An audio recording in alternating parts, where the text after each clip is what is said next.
Hey guys, welcome back to the office. Now, I just got back from Los Angeles. I was down there for Archer's unveiling of their new Maker aircraft, and let me tell you, it was wild.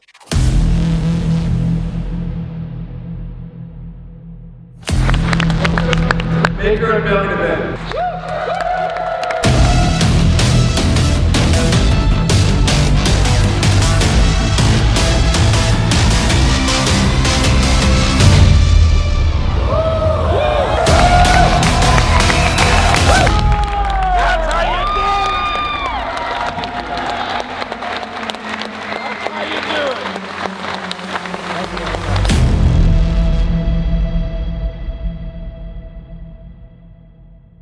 So yeah, that was pretty insane. Basically what Archer did was they rented out a hangar at the Hawthorne airport. And then they set up what's called an XR volume, which is this huge immersive screen that they use when filming a lot of TV shows and movies, like The Mandalorian has shot a bunch on this. But basically it's this screen that wraps around. This one was like 80 feet wide and it also goes into a floor screen. So the way that it's used most of the time in film production is it projects the background of what the environment's supposed to look like, so that when the camera's walking around the characters, they have basically an interactive background that's shining the proper reflections and lights on the subject, you know, versus using something like a green screen. Now let's talk about Maker, which is the aircraft that Archer unveiled at this event, at least the first actual live prototype of it. It's got 12 electric motors with counter-rotating propellers.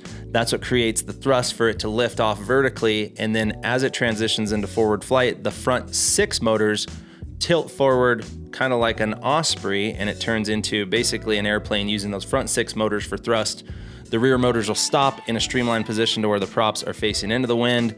The aircraft is targeted to fly at about 150 miles an hour with a roughly 60-mile range. Now, this Maker aircraft was built solely as a demonstrator aircraft, basically as a test bed of what they're calling their key enabling technologies. So no, Maker has not yet flown, but the plan is for it to be flying later this year, but Maker will never be flying any passengers. This is just a stepping stone to the ultimate goal of FAA certification on this technology, because currently the FAA does not have regulations that this would fit into, because obviously it's not a single engine land, it's not a rotorcraft, it's going to fall under something like distributed electric propulsion. All right, and this is Eric, head of certification here at Archer, and I have a lot of questions for you. Tell me about how you guys are going about getting this signed off by the FAA. What class does it even fall in, and how do you get there? So this is a Part 23 airplane, and the airplane falls under Amendment 64, and that is a new performance-based standard that we've been utilizing to get the aircraft certified. So we've been working with the FAA for quite some time now, and we've actually been laying out the path with them, which it's a very interesting course to navigate. They've been very collaborative, and they've been willing to work with us in many aspects of the certification design that are unique to these airplanes. Particularly things like electric propulsion and batteries and energy management and those kind of things. So yeah, it's been good to work with them. What's your last name? It's Wright. Okay, I heard whispers. Are you related to the Wright brothers? Yes, they're my cousins. Really? Yeah. And so has your whole family been into aviation? Is this like a lineage that got you here? Or? It's my father was the dean of the College of Aviation at Western Michigan, and I've been in aerospace my whole career. I've been flying since I was 15. So. Wow, that is awesome.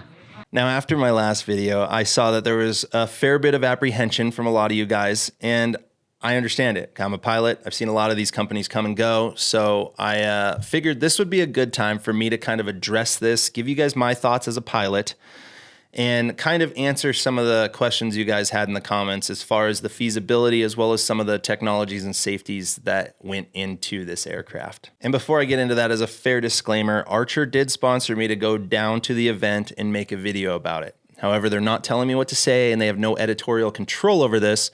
So this is my honest thoughts and opinions. But I did want to be upfront with that so that you guys weren't confused on that part. Now, right off the gate, one of the core things that I wanted to address is that there was a bunch of you guys that said, would you feel comfortable with an autonomous aircraft flying you around or flying next to you in crowded airspace?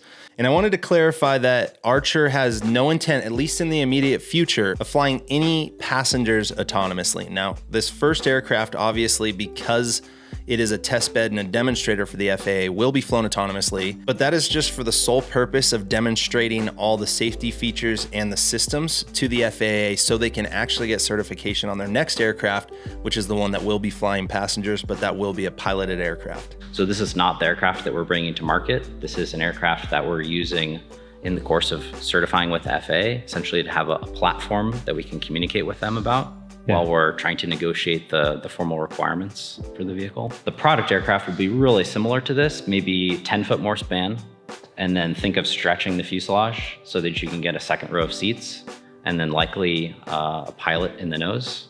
So we're still working through whether it'll be 2 and 2 configuration, or maybe one pilot on the front and 2 and 2.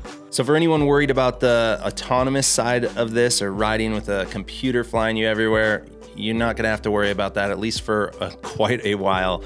They will be piloted. Now, I had a few other comments that were basically saying that this aircraft could never replace what the airlines do. And to be frank, that is not the intent of this aircraft. That's not what Archer or the Maker aircraft is designed for. We're basically designing the aircraft to be vertical takeoff and landing, so we can fit them right into the fabric of cities. No more you have to drive to an airport for an hour to wait in line to get on a plane.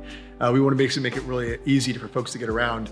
This aircraft is designed to go 60 miles at the end of its battery life and with emergency reserves.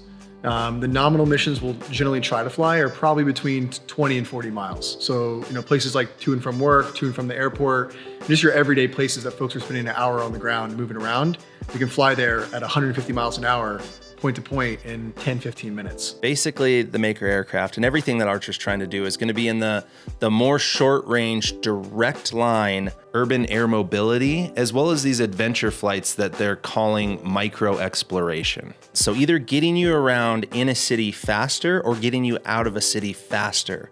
So instead of spending something like 45 minutes to an hour stuck in traffic on the freeway, you could jump in something like this Maker aircraft and it'll get you out of there in like 15 minutes. Now let's talk really quick about range, because there was a couple comments of people saying, now what happens when the thing is supposed to make it somewhere, they have a headwind, and then the aircraft isn't able to make it as far as they are and it's running out of battery with passengers on board. Now, Archer's claiming a safe range of 50 to 60 miles, even though they're expecting most of their flights to be probably less than that, probably sub 30 miles for most of the urban air mobility or even these adventure missions that they want to go on. And the way that they're rating that is that the battery's capacity is a lot larger than what they're letting themselves draw down during any given flight. So let's say they have a flight that is 40 miles. Again, I'm just making up numbers here, but you'll get the point. Basically, they have it set up to where that aircraft, if it goes on a 40-mile flight, it's gonna land on another hub that is one of their charging stations. Each end's gonna have essentially like a supercharger or a high power charger that's able to rapidly charge the battery back up some of its capacity. So let's say you started a flight at 100%, it's gonna go through, so let's say 30% on that first flight. They plug in the aircraft while it's changing out passengers from one set to the next. During that 5 or 10 minutes that it has down, it's gonna get up another 10% and it's gonna take off on that flight at 80%. Now again, the next flight takes 30%, now you're down to 50%. And let's say the changeout's a little longer this time, it's able to gain more like 15 or 20% battery. Basically, the way it works is this large capacity battery is gonna start off full and it will whittle its way down throughout the day, and through their flight planning, they keep it in a very safe range. So it allows very quick turnarounds, but also keeps it in a place where it has plenty of headroom for that kind of reserve flight time should they need it. And then aside from that, there was a couple comments just basically revolving around the safety of it and would I feel comfortable flying in an electric aircraft like what they're developing. And honestly, knowing the technology and knowing how fast things have changed in the last 10 years. So mind you, I started my company Copter Kids in the film industry back in 2010. And in those days, we were flying a radio control helicopter with a camera, like a light camera, 3-pound camera mounted to the front. This was like groundbreaking technology back then. And basically the aircraft was completely manually flown. There was no auto stabilization. There was no GPS. There was no assisted flight modes to help me do my job. I was flying it in a very similar way to an actual manned helicopter, given that I had a collective, cyclic, rudder, all of that. Now, flash forward to just 10 years later, what we were trying to do back then that took a lot of money and energy and time just to get this really primitive camera flying in the air, all shaky, and I'd get maybe 5-7 minutes of flight time, you now can go and buy a DJI drone that is a turnkey thing for a sub $1,000, flies for 30 minutes with like a 5-mile range, fully autonomous features. These new drones will automatically film and edit for you on the fly, and they fit in your pocket. The rate at which the technology is changing is unbelievable. So knowing that we are going to electric flight is a given. It's not an if, it's a when. So the big question is when and who's going to get there first. Now, to me, Archer's taking a very calculated and pragmatic approach by working their way from the bottleneck, which is going to be the FAA certification, backwards. And in doing so, they're giving themselves the best chance of success with this pretty large endeavor that they're taking on. But also, after speaking with a bunch of the engineers at Archer, I've been impressed with their calculated approach to not trying to fully reinvent the wheel. You have to be really thoughtful, right? If you turn all the knobs up to 10 or 11, it's just setting yourself up for spending a lot of time, working through the development, certification. So we're trying to be really thoughtful and balance things. Basically, the technology is already here. They're just going to take these already readily available technologies and build them together in a robust, reliable way to try to pave the way for electric flight in the future. Obviously, the energy density of batteries is improving every single year. We've seen that over the past 4 or 5 years, and it's finally to the point where they can have a fully sustainable electric aircraft. But again, looking forward, it's only going to get better from here. But anyway, back to the talk. Let's talk about some of the redundancies and safeties within the aircraft. So the aircraft itself has 6 separate redundant battery systems, each one that powers 2 motors on opposing ends of the aircraft. So if it were to lose a battery, it would lose thrust in a balanced nature. Now, it's also designed with the proper thrust to weight ratio that it can handle a failure of any motor or any battery system, which would cut out 2 motors without having any loss in safety as far as the performance of the aircraft. So again, once we're in forward flight, we're just like any other airplane. So we've got 2 flaperons on each side. Okay. And then we've got 3 rotorvators on each tail. So there's a lot of redundancy built in there, where any one of those control surfaces can go hard over, and we still mitigate that failure with the remaining control surfaces on the airplane.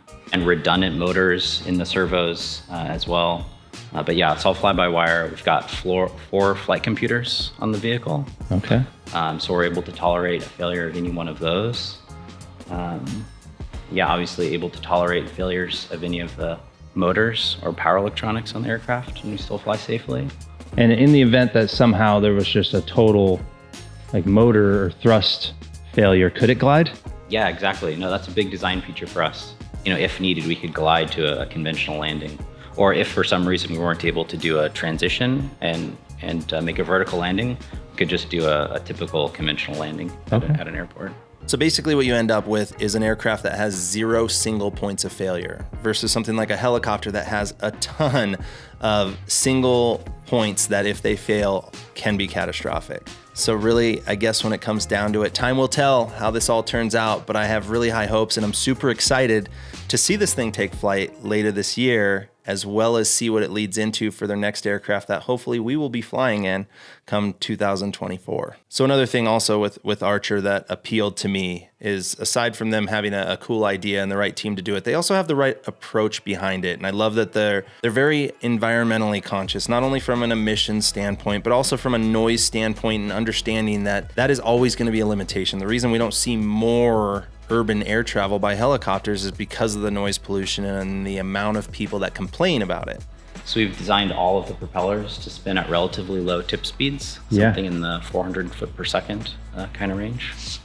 And so the idea with that is we're not generating the strong kind of impulsive acoustic tone that you associate with a helicopter, or even with like a small GA, propeller, where you're getting up into the maybe Mach 0.7, Mach 0.75 kind of range. The vehicle cruises at 2,000 feet above ground level.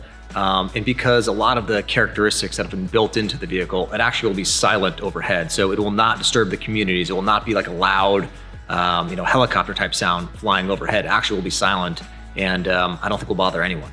Outside of that is the user experience, this 270-degree view that is actually better than sitting in the cockpit of my plane. It's very similar to that of a helicopter's canopy, is going to lead to this really awesome experience for their passengers, and that's what they're very conscious of. They want to make this very symbiotic relationship with being in the air and getting to where you want to be and make it a fun experience, very similar to what I do flying. So I think in some weird way, what I'm excited about and what Archer's doing is the fact that they are going to offer some of what I do, which is these short hops in an airplane where you're getting this new perspective, getting yourself off of this 2-axis world and up to a direct line to where you want to go and accessing adventure. Now, I understand there's probably a lot of you guys that want to do the same stuff as I'm doing, but there's obviously limitations when it comes to not only the time and money that it takes to get your pilot's license, but the cost to either rent or own an aircraft, as well as proximity to somewhere where you could do it and store an aircraft. And there's just a lot that comes to it. So if Archer is able to make this happen like they plan, it offers a piece of what I do and the excitement and the adventure to people that might not otherwise be able to do so. And I love that, because obviously that is part of why I do this YouTube channel and I share all my experiences, is because I understand that some people aren't able to right now go out and do the same thing. So I try to share my experiences, and if Archer can pull this off, it's going to be the ultimate way to share those experiences with you guys. So on that note, way to go, Archer. I am so stoked on this. I'm excited to see what the future has in store. And yeah, if you guys have any other questions on my thoughts on this, make sure to comment it below. And I think I'm going to wrap this one up here. And you guys know the drill. Like this video if you do. Subscribe if you haven't. Come be my wingman. See you on the next one. Peace.